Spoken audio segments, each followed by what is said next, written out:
Yeah, and that's really interesting, and maybe we'll come on to that in a bit more detail.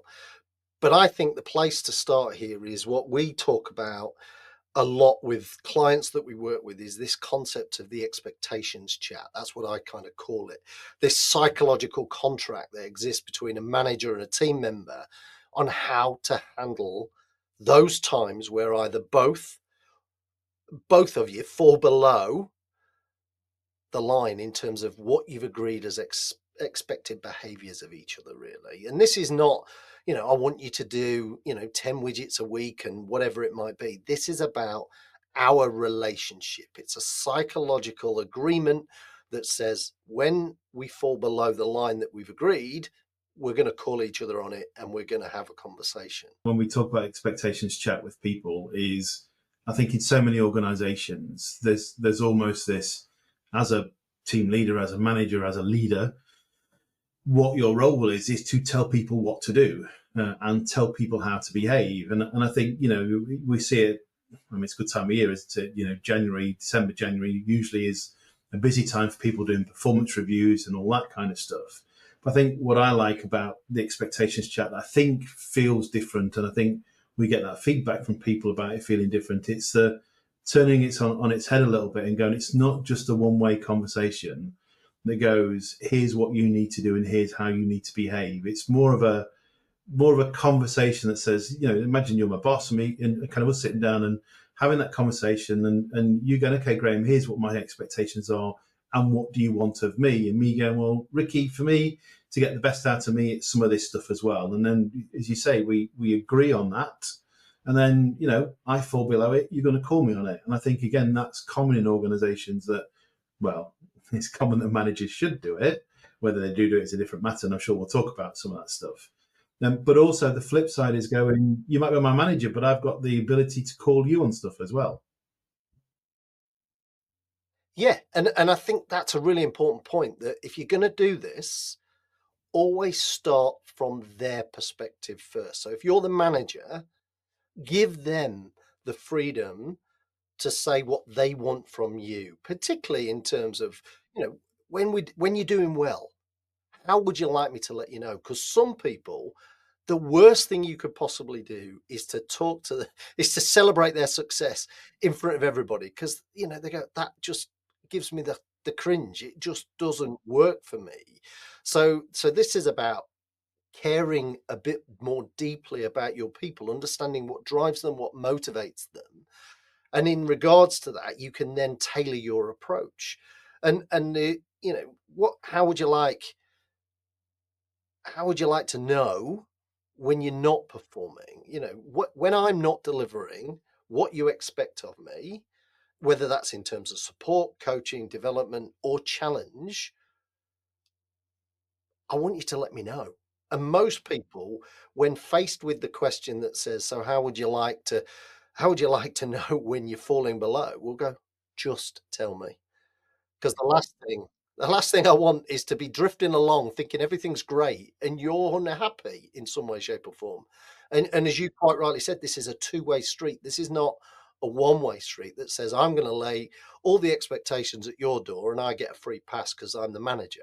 It's not how this Yeah, and works. I think the feedback piece, we talk to managers, don't we, who kind of go, and I find that these are difficult conversations, is giving feedback to team members, and you kind of almost want to go, but what makes it difficult? Because if you have these kind of agreements in place to start off with, surely it's your starting point. In my simple world, your starting point is, we agreed this and it's not being done in whatever shape or form. So therefore, we need to talk about it, and then you get that other bit going, but I can't have that conversation with my manager. But again, why not? And I think it's because people don't have this psychological contract. They don't have that agreement that goes, we can call each other out. And actually, if I'm going to call you out, Ricky, how would you like me to do that?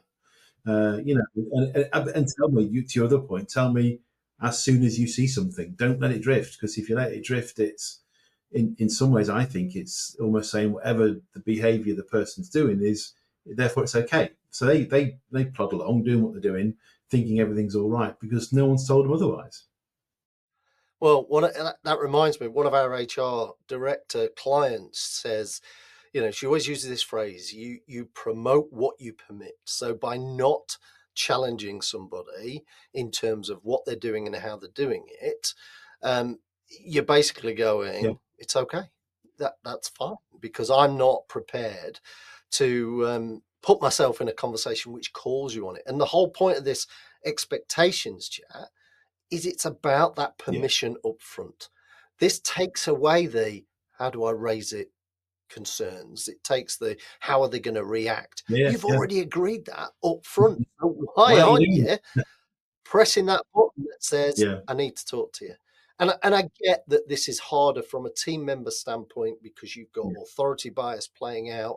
You've got a team leader who controls the narrative as far as your career, as far as your promotion prospects, as far as your development and investment of time in you, that actually are going to influence the way in which they step into that conversation. Can you, Oscar? Can you hear Oscar? You must be able to see Is a he having dog going by the window. Is having an expectations chat, is he, with somebody? He's having an expectation chat. Would you like to come and play? Okay, so is there anything you want to kind of round up in terms of expectations? It's this psychological contract. It's about permission. It starts with them, and then you can then have your say in terms of expectations. But really, this is about how we're going to raise it, where we're going to do that. And in fact, we've actually got a video on this, haven't we, Graham, that we pulled together to help have this conversation. So there's a lot more information in that video if you want to go and watch it, and we'll put a link in the description below for you. Yeah, no, I think we've covered the main things, and you've covered it nicely in that summary. And I think I guess the one word, you mentioned it more than what we've mentioned it more than once. It's about agreeing this. So it's not me imposing it on you. It's not you imposing it on me. It's us having a conversation and agreeing it. And it's that bit, I think, that when we talk to managers about this, they go, "Oh yeah, I've not thought about doing that." And I think sometimes it just makes it feel like it's going to be easy for them to go and do. That me telling you what you need to do feels like that might be a difficult conversation, but us sitting down, having a conversation and agreeing the way forward somehow just feels a bit easier. So no, I think we've covered that nicely. Well, and I guess it's then what do we need to agree? How are we going to move forward with that? Yeah, and I think the most important thing in this is the hardest part of having a tough conversation is the bit where you've got to start the conversation. You've got to go, have you got 5 minutes? Just want to talk to you about some stuff. It kind of goes that in theory, you must, well, in theory, you should be able to step over that barrier, that obstacle, which is imagined, by the way, because often most people go, why didn't you tell me sooner?